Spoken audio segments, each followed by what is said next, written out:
Much awaited and talked about series England versus Pakistan is about to begin. Hello everyone, welcome to World Cricket Chat. I'm Shruti Chopra, your tarot reader, and I have with me the wonderful cricket analyst Suneer Chowdhary. Hey Suneer. Hey Shruti, how's it going for you? Going good as always. Now it's time for test number 1 at the home of cricket, Lords.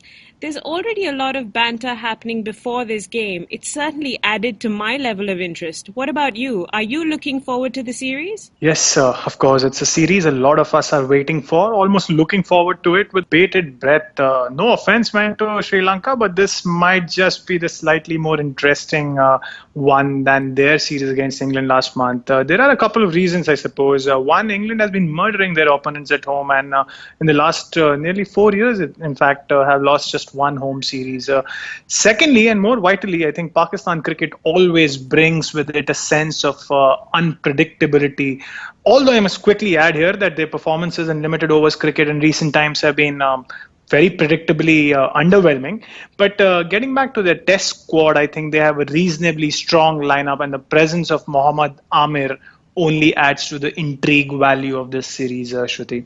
So do you see England keeping their winning streak alive? Well, England were a heavily dominating force in the Sri Lanka series, and while they should be favourites to go the distance in this series as well against Pakistan, there are a couple of reasons I think Pakistan might not be pushovers here. Jimmy Anderson has been ruled out of this first test match at Lords, which means Stuart Broad will have to share the new ball with a new partner.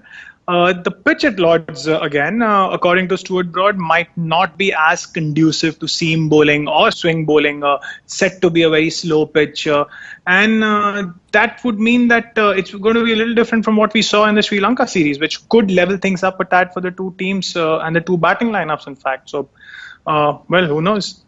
Well, now a quick one. What's your player to watch out from England? Yes, I've been talking about Joe Root, and I'll be rooting for Root again after his below par series against Sri Lanka. He'll be batting at number 3 in this series, or at least in the first test match. One spot higher thanks to the absence of Nick Compton, who has taken a break from cricket. And it's a position that has not seen him being very successful. He averages just 28 at number 3. So much to think about for him. Moving on to you, Shruti. This is the first test match we're looking at. We've never done test matches before. I'm curious to understand what your predictions are for this format of the game, and what do the cards reveal for England this time around? Well, England may not have the most solid plans. This is something that should evolve as the match progresses. And a more aggressive stance should come through rather than the initial throw a bait, wait and watch approach. But then more specifically, what about their batting and bowling? Well, in the first round of batting, I don't have any major complaints except for the middle order batting. A lot more care will need to be maintained to build on the good start that they should have. The same goes for their bowling. It will need to regroup midway through the Pakistani batting if they're to be more effective. In the second half of the match, England will need to be more careful with how they finish with the bat and ball. Some indisciplined bowling may just give the opposition the required reprieve. So that's England for me. How does Pakistan look to you? I think they have featured in 2 warm-up games on this tour already, and have been very impressive. There was that Mohammad Amir spell against Somerset, and then leg spinner Yasir Shah back 4 wickets in that match in the second innings. Azhar Ali has already hit back-to-back centuries, and Yunus Khan has stuck form too. So that's good news for Pakistan. What might not be good news is that they will come under a lot of pressure from the media and the crowds because of the Mohammad Amir issue. And we all know what has happened in the past. It happened at Lords in 2010-11, the spot fixing issue. And how they handle that along with these alien conditions could be the decider for me. We've already seen how the likes of Alistair Cook and Stuart Broad have made their intentions clear by calling for a life ban on any kind of fixers. And there have been other former English cricketers like Kevin Peterson and Graham Swan who have chipped in with their own thoughts on the issue. Going to be a tough one for Pakistan, Shruti. Well, it certainly seems like it. But now, Amir aside, who can Pakistan rely on? Well, after weeks of speculation, Misbah-ul-Haq finally decided to extend his career and feature in this series. And if Pakistan need to exert any kind of control over their opponents, they will need him to lead from the front with the bat. A poor series here with the bat, and those thoughts of retirement might come knocking at him right back again. What about you, Shruti? Surely Pakistan, the cards for Pakistan would say something more positive than they did for England. Well, Pakistan, they just seem too defensive to me. They appear pressured as they're trying to balance too many things at once. They just want everything to fall into place from the get go, and this may not work so well for them. And their batting, how do their two innings look for you? Their first inning starts off a little underconfident, but this should improve as the batsmen gain confidence.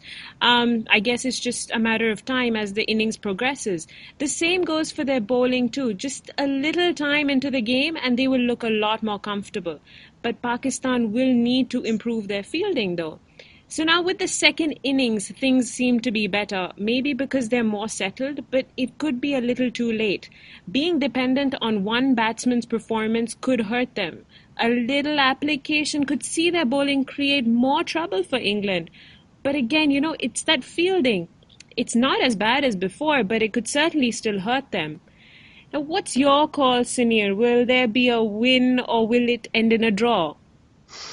A lot depends on the weather in England and especially in London. But the weather forecast for London looks fine over the next 5 days, although it's your city, Shruti. So you should know that better for this one.